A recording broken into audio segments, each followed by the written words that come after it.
begin, let's establish what exactly the Nazarite vow entailed.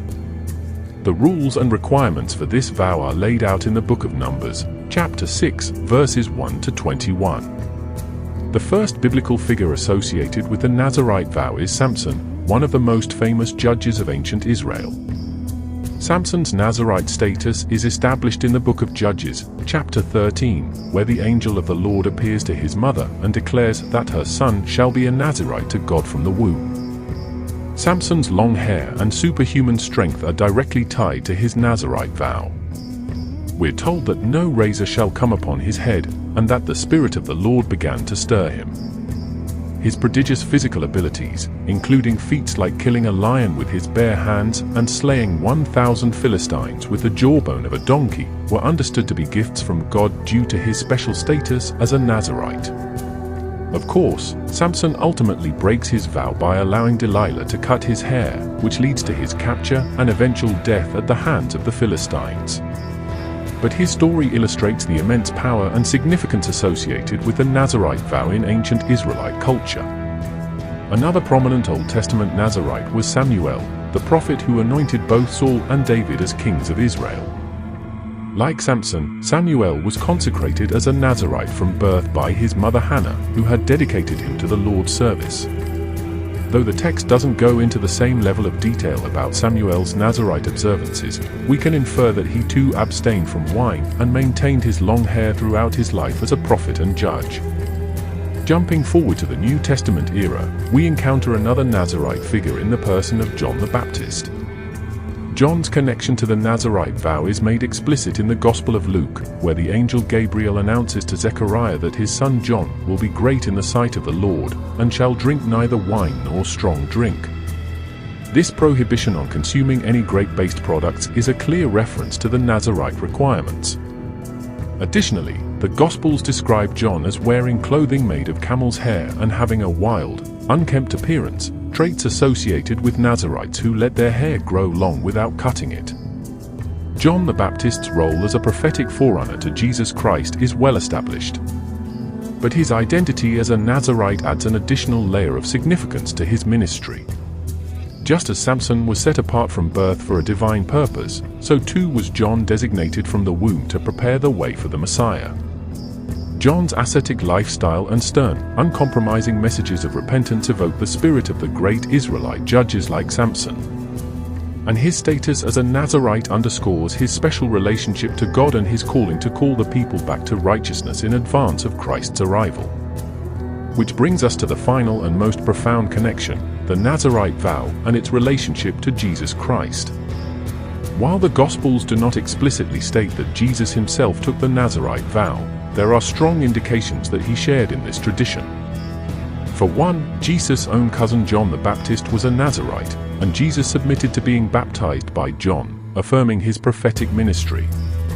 Additionally, Jesus' frequent refusal to drink wine, even when offered it on the cross, aligns with the Nazarite prohibition.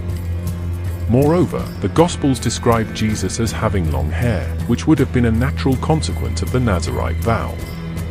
In 1 Corinthians 11, the Apostle Paul admonishes men to avoid having long hair, indicating that it was considered unbecoming for most men, but acceptable for those under a Nazarite vow. But the deeper theological significance lies in the parallels between Jesus and the archetypal Nazarite, Samson. Both were endowed with remarkable, God-given powers. Samson's physical strength was a sign of his Nazarite status, while Jesus' miracles and authority over the forces of nature pointed to his divine nature. Additionally, both Samson and Jesus were betrayed by a woman they loved, Delilah for Samson, and Judas for Jesus. And their deaths, though seemingly defeats, ultimately led to great victories for the people of God. Samson's final act of strength destroyed the Philistine temple, while Jesus' crucifixion and resurrection conquered sin and death itself. In this way, Jesus can be seen as the ultimate, archetypal Nazarite, the one who perfectly embodies and fulfills the spiritual significance of this ancient vow. His life, death, and resurrection become the definitive expression of what it means to be fully consecrated to God. Beyond the surface-level connections, the Nazarite vow also carries profound theological and symbolic meaning that illuminates the nature of Jesus' mission and the trajectory of salvation history. The key components of the Nazarite vow, abstaining from wine, avoiding contact with the dead, and maintaining uncut hair, all point to the idea of separation, consecration, and purity. The Nazarite was to be set apart from the normal rhythms and contaminations of the world in order to be wholly devoted to the Lord. This mirrors the broader biblical theme of God's people being a holy nation and a kingdom of priests, a people who are distinct from the surrounding culture in order to reflect the holiness of their God. The Nazarite vow was one tangible way that individual Israelites could embody this call to holiness. But the significance goes even deeper. Wine, as a symbol of joy and celebration, represents the good things of this world that God has created. Yet the Nazarite was called to abstain from even these licit pleasures in order to remain singularly focused on their divine purpose. Similarly, contact with the dead signified ritual impurity and separation from the life-giving presence of God. The Nazarite's avoidance of such contamination pointed to a life that was to be completely centered on the living God. And the uncut hair was a physical sign of the Nazarite's consecration, a visible reminder that they belonged to the Lord in a special way. It was both a symbol of their special status and a practical means of maintaining that status. Taken together, these aspects of the Nazarite vow painted a vivid picture of what it meant to be truly set apart for God's purposes. The Nazarite's radical separation from the normal rhythms of life was a tangible expression of the holiness and singularity of the God they served. And this is precisely why the Nazarite vow proves to be such a powerful connecting thread between the lives of Samson, John the Baptist, and Jesus Christ. Each of these figures, in their own way, embodied this call to radical consecration, to be living symbols of God's holiness in the midst of a fallen world. Samson's superhuman strength and ultimate downfall dramatized the high stakes of this consecration, while John the Baptist's ascetic lifestyle and prophetic witness prepared the way for the Messiah. But in Jesus, we see the Nazarite vow taken to its fullest expression. His sinless life, his unwavering devotion to the Father's will, and his sacrificial death on the cross all demonstrate what it truly means to be set apart for God's redemptive purposes. The Nazarite vow, then, is not merely an obscure Old Testament ritual.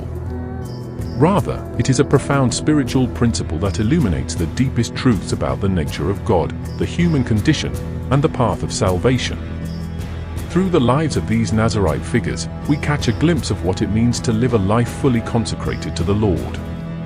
May this exploration of the Nazarite vow deepen your appreciation for the riches of biblical theology, and inspire you to consider how you might live out a life of radical devotion to the one true God.